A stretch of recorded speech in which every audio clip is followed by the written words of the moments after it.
hasten home, were this not my duty. All the best tales come from travellers at the inn. Oh, sir, if you please. Pray, excuse my boldness, sir. I am but a humble maid in service to a noble household. Might I beg a moment of your time? My master is in need of aid, you see, and I'm hoping you'll consider offering your assistance.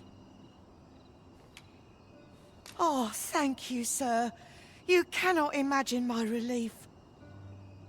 Might we continue this conversation somewhere more discreet?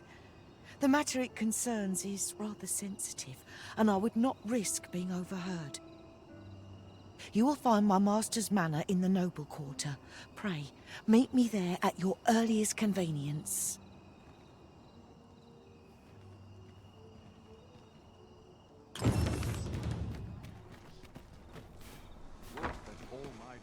Oh, you came, sir. I must confess, I feared you would not. But I forget myself. You must be wondering why I asked you here. I should like to speak with an acquaintance of yours, a child with whom I espied you conversing. She is the spitting image of my young master, you see. 'Tis my hope that she might take his place for a time, thereby granting him a reprieve from his sorry situation. Diana, would you paint my mother a criminal? Perhaps I ought to be the one to explain. Young master, I meant no offense. Diana has the right of it, though the situation is not nearly so dire as she makes it sound. I seek only the freedom to leave my own home. My mother is bedridden, you see, and her mind is not so sharp as it once was. Whenever I am absent, she grows terribly distressed. By leaving a look-alike in the house, I hope to ensure her peace of mind while I attend to matters of my own. Would you be willing to lend your assistance? Splendid! Thank you so very much. 'Twas in the slums that I witnessed you speaking with the girl. Would you be so kind as to bring her here?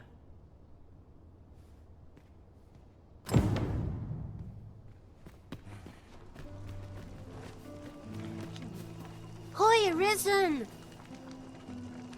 I was hoping you'd come by, so I could thank you again for all your help. You really made a difference around here. You wanted to ask me a favor this time? All right. How can I help?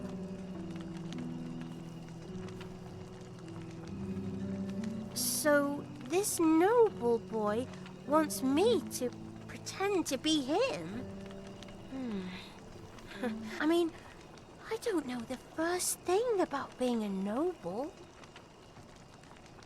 Besides, are you sure we can trust these people? It all sounds a bit fishy to me. All right, I'll do it. But if I'm not very good at it, it's not my fault, okay?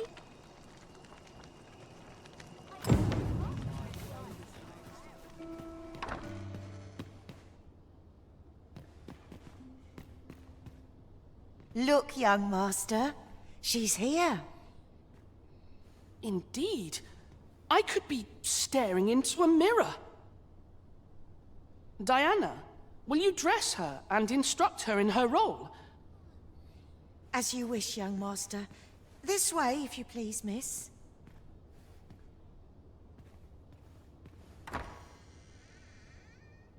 What a kindness you've done me. Now I can go and fetch a gift for Mother. I'm hoping a little cheer will aid her in her recovery, and a flower from Melve seems just the thing. And she was born there, you see.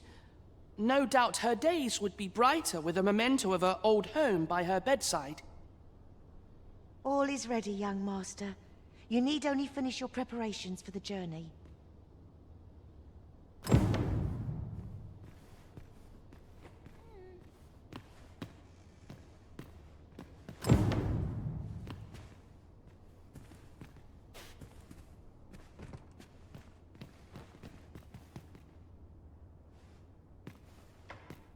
Let's see. What else must I bring? Ah, I almost forgot. In that goes.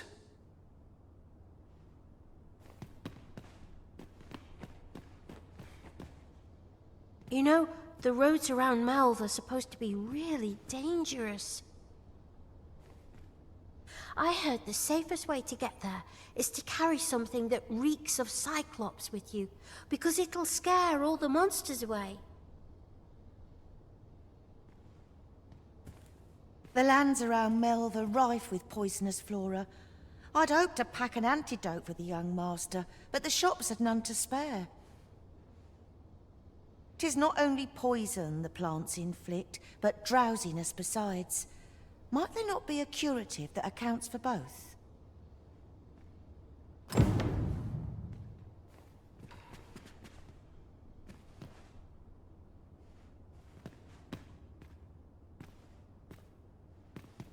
Well then, I ought to be off, I suppose. I must confess, I feel rather uneasy. This is my first time leaving the city. I only hope I've not forgotten anything of import. You think I ought to bring some medicine and monster repellent with me? What precisely would you suggest?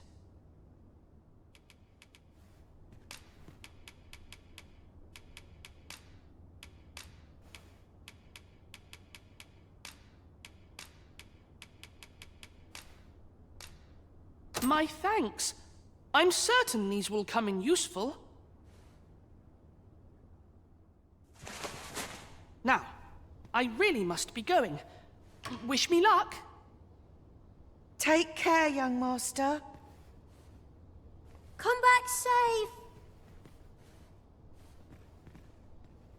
Thank you for your aid in all of this, sir.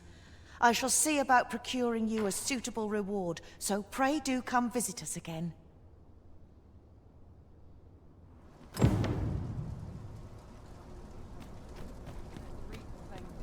These tidings post haste.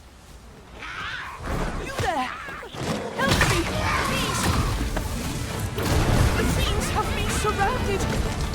I can't get away!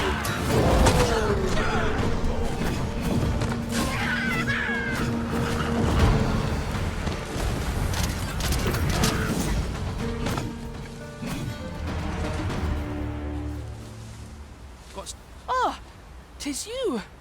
Thank goodness you happened by, or who knows what might have become of me. You have my gratitude, but do excuse me. I'd best make for home.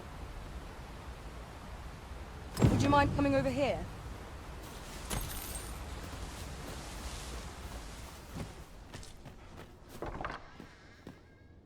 Home at last! Welcome home, young master. Thank you, Diana. I am glad to be back. 'Twas a hard journey, but I found what I sought. A blue sunbright, the sigil of our house. I only hope Mother will be pleased. A blue sunbright! I thought they were make-believe. Oh no, they're quite real. Rather rare, though, and particularly to Melv. I'm surprised you've heard of them, to be frank. Really? Well, there's a picture of one stuck to the inner cover of a book that was donated to the Gracious Hand. I asked Sir Kendrick about it. He told me the flower's name. A picture, you say? How very odd. I believe Miss Daphne is describing a bookplate. The book in question will have been a donation from this very house.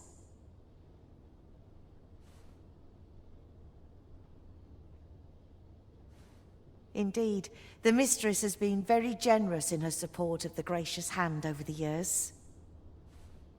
For true? Oh, I must tell her thank you. I think I could arrange that. I'm certain my mistress would be delighted. Yes. Well, as for me, I'm just pleased to be home safe and sound. All this racket. What's going on?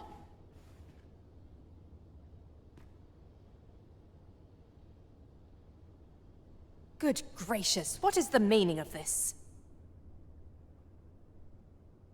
Oh, you must be the lady who's been supporting the Gracious Hand. Thank you ever so much for all you've done for us. What precisely have you told this girl? Not a word, mistress. I swear it. Good. As for you, girl, you need not thank me. 'Tis the privilege of the nobility to help those who are less fortunate. Now, 'tis getting late. You had best be off. Do be sure to leave the house unseen. And fare you well, child. Know that where'er life may lead you, you may take pride in who you are. Come, Diana. I would speak with you alone. You have some explaining to do.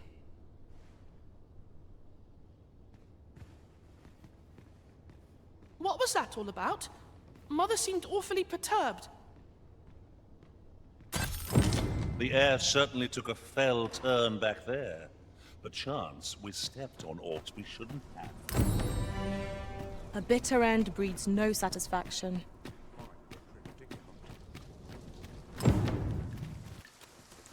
Ah, Sir Arisen.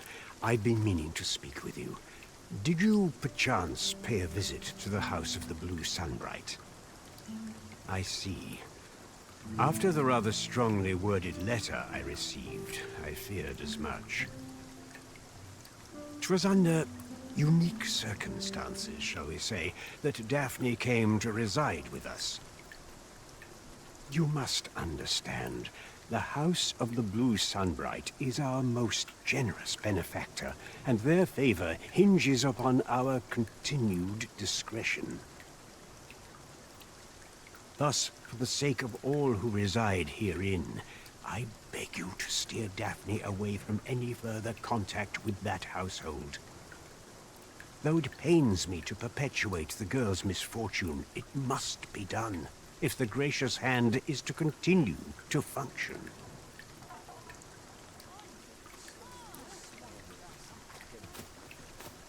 Do you perchance remember me?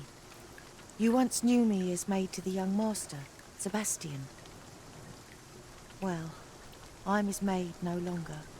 Though I meant no harm, the mistress saw fit to turn me out.